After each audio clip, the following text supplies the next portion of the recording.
Russia ने भगवद गीता पर ban लगाया है। Now a Russian court is deliberating a plea which calls the Gita extremist literature. और ये बात कोई मैं 100 साल पुरानी बात नहीं कह रहा हूँ, ये बात 2010 की है जब रशिया और भारत को बहुत अच्छा दोस्त माना जाता था।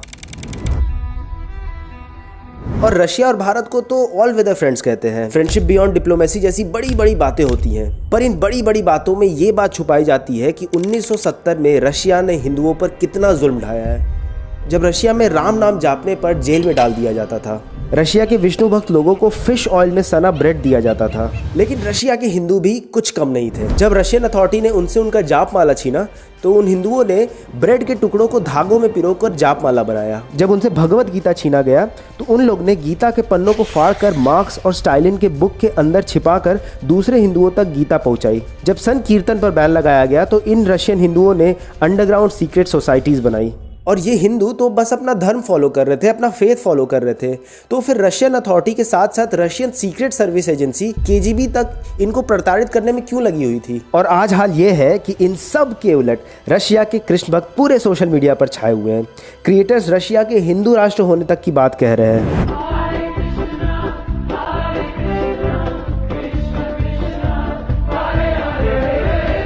पर रशियंस के बीच में हिंदू धर्म के लिए इतना पागलपन आया कैसे कि वो इसके लिए इतनी प्रताड़ना झेलने के लिए तैयार थे। इसकी वजह इनके डीएनए में छुपी है, क्योंकि रशिया के पूर्वज भी हमारी तरह हिंदू थे। और इस बात को व्हाट्सएप फॉरवर्ड कहने वाले लोगों की बोलती तब बंद हो गई जब रशिया में मूर्ति मिली विष्णु के वराह अवतार की।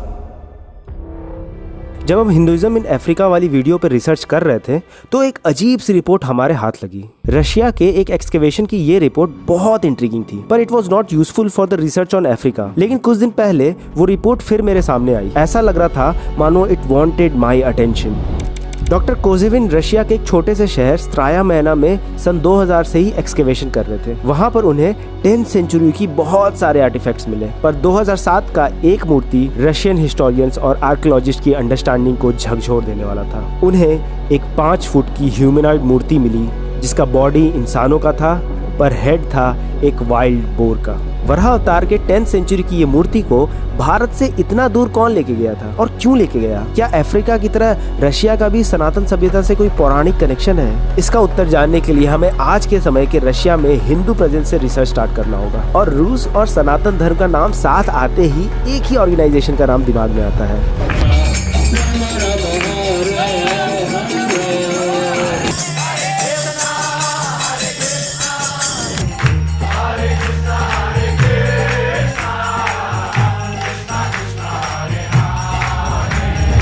हमें उम्मीद थी कि रशियंस के बीच इस्कॉन की लोकप्रियता से हमें बहुत बड़ा क्लू मिलेगा, पर हुआ इसका उल्टा ही। रशियंस तो हिंदू धर्म से नफरत करते हैं। 1971 में श्रील प्रभुपाद पहली बार रशिया आए और यहाँ पर इनकी मुलाकात हुई एंटोनिली पिनायेव से, जिन्होंने श्रील प्रभुपाद से दीक्षा लेके रशिया के पहले प्रभु बने।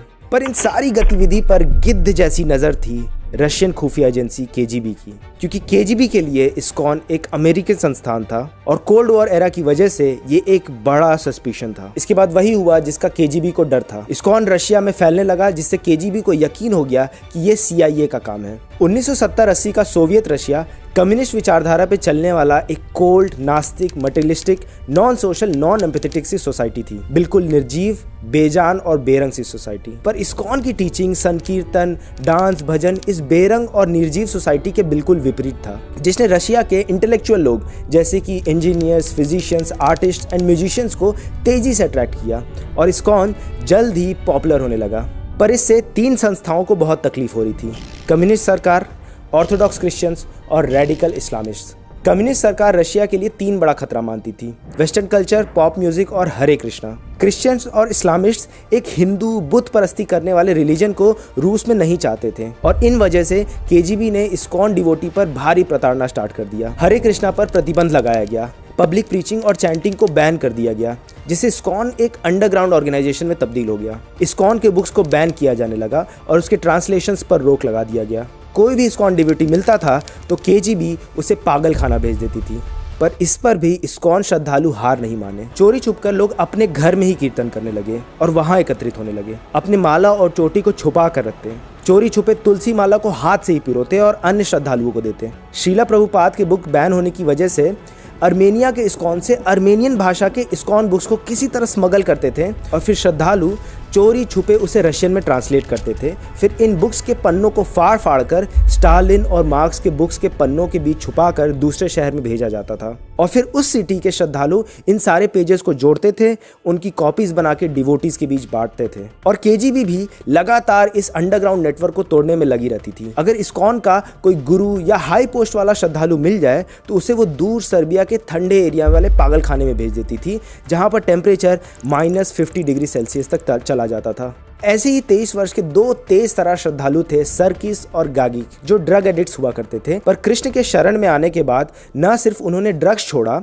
बल्कि पूरी तरीके से सात्विक और कृष्ण भक्ति वाला जीवन जीने लगे। इस्कॉन प्रमोशन में इनके एक्टिव इन्वॉल्वमेंट के कारण ये दोनों केजीबी के नजर में आ गए और इन्हें भी साइबेरियन लेबर कैंप में भेज दिया गया। ये लेबर कैंप्स एक्चुअली में एक टॉर्चर कैंप होते थे। सरकिस, गागिक और अन्य श्रद्धालुओं को पागलों वाले इंजेक्शंस दिए जाते थे। उन्हें अंधेरे सीलन वाले कमरों में रखा जाता था, जिसे कई को टीबी हो गया। वेजिटेरियन होने की वजह से ये श्रद्धालु दिन के सिर्फ 3 ब्रेड पे जिंदा रहते थे, जिससे उन्हें कमजोरी हो गई। श्रद्धालु सूखे ब्रेड पर नमक लगाते थे ताकि सलाइवा बने और चबाने में आसानी हो। सर्किस ने सॉल्टेड ब्रेड नामक पुस्तक भी लिखी है, जिसमें उन्होंने बताया कि वहां के कर्मचारी कई बार इन ब्रेड पर फिश ऑयल लगा देते थे, जिसके कारण ये श्रद्धालु कई दिन तक भूखे रहते थे। पर इस मेंटल टॉर्चर से भी यहाँ के श्रद्धालु टूटे नहीं। कैंप के कर्मचारी आए दिन इन श्रद्धालुओं के पास से इस्कॉन की चीजें जब्त करते थे। पर इतनी दूर सर्बिया में इस्कॉन के आइटम्स आते कहाँ से थे? एक्चुअली ये श्रद्धालु ब्रेड के टुकड़ों को ही अपने रस्सी में पिरोकर जाप माला बना लेते थे, टूथपेस्ट से तिलक लगाते थे, बेडशीट को धोती बना के पहनते थे। और इतना मेंटल टॉर्चर सहने के बाद भी इतना साहस, ये देखकर केजीबी ने इन्हें फिजिकल टॉर्चर भी स्टार्ट कर दिया। कईयों को इतना मारा गया कि उनके दांत टूट गए, कुछ श्रद्धालु अंधे हो गए, टीबी के मरीजों को दवा और डाइट पर ही रोक लगा दिया गया। पर इन सब के बावजूद जेल के अंदर और बाहर इस्कॉन श्रद्धालुओं का ये संघर्ष चलता रहा और हरे कृष्णा मूवमेंट को केजीबी तोड़ नहीं पाई। और जल्द ही कृष्ण के श्रद्धालुओं की प्रार्थना श्री कृष्ण ने सुन ली। 1980s में पूरे विश्व के इस्कॉन संस्थाएं आवाज उठाने लगी। इंटरनेशनल कमिटीज बनाई गई, जैसे कि फ्री सोवियत कृष्णास। यूएन में सोवियत रशिया की इस बर्बरता पर डिस्कशन हुए। विश्व हिंदू परिषद और इंडो रशियंस ने भी डिफेंड रशियन हिंदूज कैंपेन चलाया सोवियत संघ के against.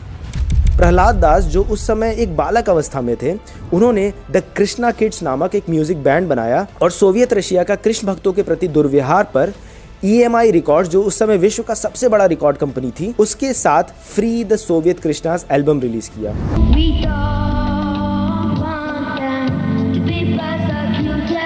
Well, in a way it was very successful because in the beginning there were 36 Hare Krishnas imprisoned in the Soviet Union.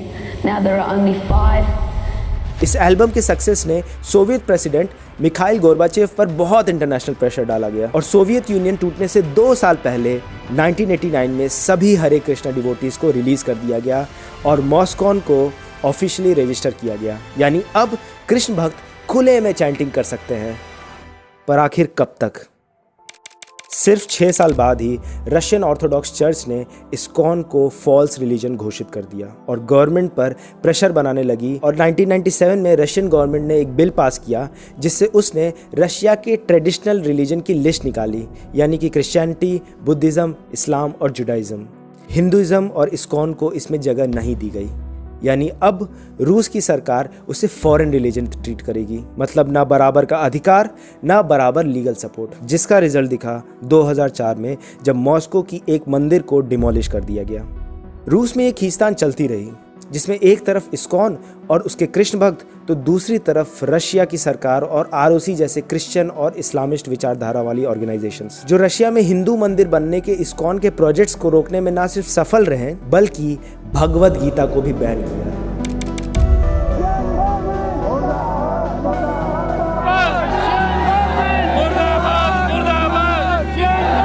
मुर्दाबाद 2011 की गीता बैन भारत में ब्रेकिंग न्यूज बन गई, जिसने पार्लियामेंट में ऑपोजिशन और रूलिंग पार्टी को एक कर दिया।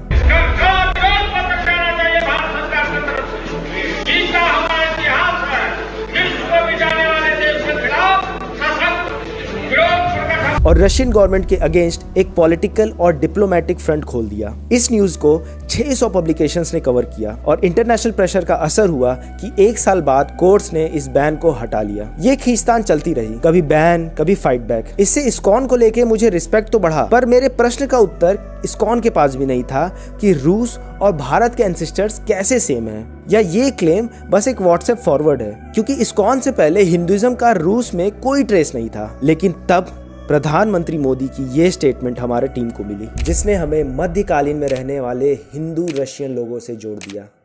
રશિયામાં અસ્ટ્રાખાન નામનું એક રાજ્ય છે। ગુજરાત અને અસ્ટ્રાખાન સાથે સિસ્ટર સ્ટેટનો આપણો નાતો છે। अस्ट्राखान कैस्पियन सी पे बसा हुआ एक शहर है और काबुल, जो पहले भारत में हुआ करता था, उससे 2500 किलोमीटर की दूरी पर है।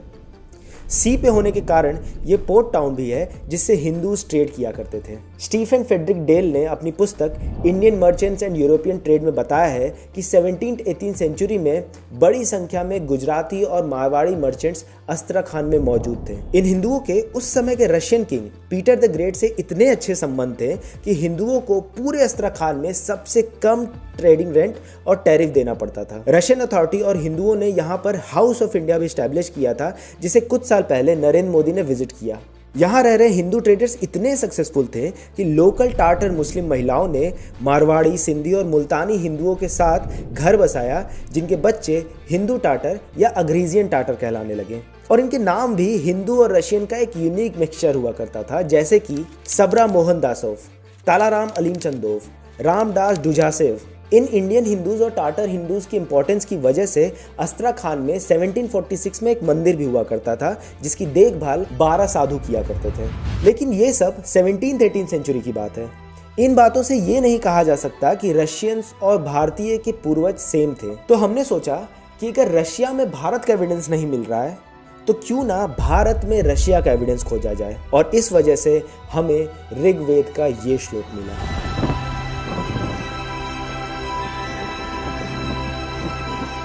ऋग्वेद में कहानी है कि पाणिक नाम के कुछ असुर इंद्र की गाय चुराकर दूर कहीं ले जाते हैं और उन गायों को खोजने के लिए शर्मा नामक एक डीटी बहुत दूर जाती हैं और अचानक से उन्हें पाणिक डीमंस मिलते हैं और उनसे पूछते हैं, हे शर्मा, तुम क्या सोच के इस पथरीली भूमि पर आए हो? किस इच्छा की वजह से तुमने विशाल रसा नदी को पार किया है? रसा नदी, जिसका उल्लेख ऋग्वेद में कई बार है, और रसा शब्द का मतलब होता है गीला, नरम, तरल या फिर मॉइस्चर।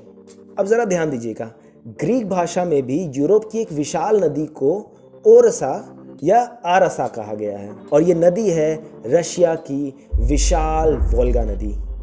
अब जरा गेस करिएगा कि वोल्गा नाम का क्या मतलब होता है। वोल्गा का मतलब होता है नमी या मॉइस्चर। इंटरेस्टिंगली, इस नदी को पार करते ही वोल्गा अपलैंड्स आते हैं, जिसका डिस्क्रिप्शन ऋग्वेद में पाणिक असुरों के पथरीले ठिकाने से मैच करता है। ये स्लाविक भाषाओं में यूज होने वाले कुछ शब्द हैं, वेद, वेदजा या वेदत। इन सब का अर्थ है नॉलेज या साइंस, ठीक हमारे वेद की तरह। स्लाविक लोकगीत को भी कई पार्ट्स में डिवाइड करके गाया जाता है और हर एक पार्ट को कहते हैं श्लोका, बिल्कुल हमारे श्लोक की तरह। अब जरा इन हिंदी और संस्कृत के शब्दों को देखते हैं, इनको स्लाविक भाषा में क्या कहते होंगे। बिल्कुल सेम फोनेटिक, पर ये सब एक कोइंसिडेंस भी तो हो सकता है। भाषाएं तो मैच कर रही हैं। क्या कोई आर्कियोलॉजिकल एविडेंस है? क्या कोई मेटेलिस्टिक एविडेंस है? कुछ सिंधु घाटी सभ्यता जैसा? एग्जैक्टली सिंधु घाटी सभ्यता ही मिल गई है रशिया में। सिंटास्टा नामक एक जगह पर 80 के दशक में खुदाई पर एक आर्य शहर या आर्यन सिटी मिली है। पर इसको आर्यन क्यों कहते हैं? सिंटास्टा में जो शहर के अवशेष मिले हैं वो इस तरह के सर्कुलर डिजाइन में हैं, जो कि ऋग्वेद में मेंशन राजा यीमा के बनाए शहरों के मैप के हूबहू हैं। 3 concentric rings of walls and 3 radial streets. इन घरों के बीचों बीच एक चौकोर फायर प्लेस भी था, ठीक वैसे ही जैसे कि ऋग्वेद और अवेस्टा में लोग के घरों के हवन के बारे में बताया गया है। और सिंटास्टा कल्चर में लोगों का अंतिम संस्कार भी ऋग्वेद में मेंशन अंतिम संस्कार की विधि से मिलता है। यहीं से 1000 किलोमीटर दूर स्त्राया मैना में विष्णु जी की मूर्ति मिली है, और इसके अलावा एक 7th सेंचुरी की गॉडेस की मूर्ति भी मिली है जो पद्मासन में है और एक हाथ में मुंडी है। इन डिस्कवरीज के बाद हुई रिसर्च में रशियन और हिंदू देवी देवताओं के बीच में माइंड ब्लोइंग सिमिलैरिटीज मिली, जैसे कि पेरुन स्लैविक गॉड ऑफ थंडर है, ठीक उसी तरह जैसे वेद में इंद्र है, और इंद्र का ही एक नाम है पार्जन्य, जो ऋग्वेद और अथर्ववेद में कई बार मेंशन होता है, और थेरावाडा बुद्धिस्ट लिटरेचर में इन्हें पाजुन कहा गया है। Valli's Slavic God of underworld है और सर्प के रूप में दिखाए जाते हैं। वला ऋग्वेद में मेंशन एक नाग देवता है। स्वर्ग का मतलब हेवन होता है और स्लैविक गॉड ऑफ स्काई का नाम है स्वरोग। सेल्वेशन को सनातन धर्म में मोक्ष कहा गया है और Slavic God of fertility and birth है मोकोश। रुद्र भगवान शिव का एक वॉयलेंट एग्रेसिव रूप है। स्लैविक कथाओं में क्रिएटर ऑफ द यूनिवर्स को फायर से एसोसिएट किया जाता है और इनका नाम है रॉड। रॉड को भी कई बार लिंगम रूप में दिखाया गया है। हमारे सन डीटी का नाम है सूर्या और उनके जरिया। सिंटास्टा और उसके आसपास के शहरों में खुदाई के समय ऐसे बहुत सारे स्वास्तिका भी मिले हैं। रशियन और भारतीय सभ्यताओं के बीच में इतनी सारी सिमिलैरिटीज देखकर माइकल विट्जेल जैसे हिस्टोरियंस तुरंत कंक्लूड कर देते हैं कि इतनी सिमिलैरिटीज इसलिए है क्योंकि आर्यन यूरोप से भारत आए थे।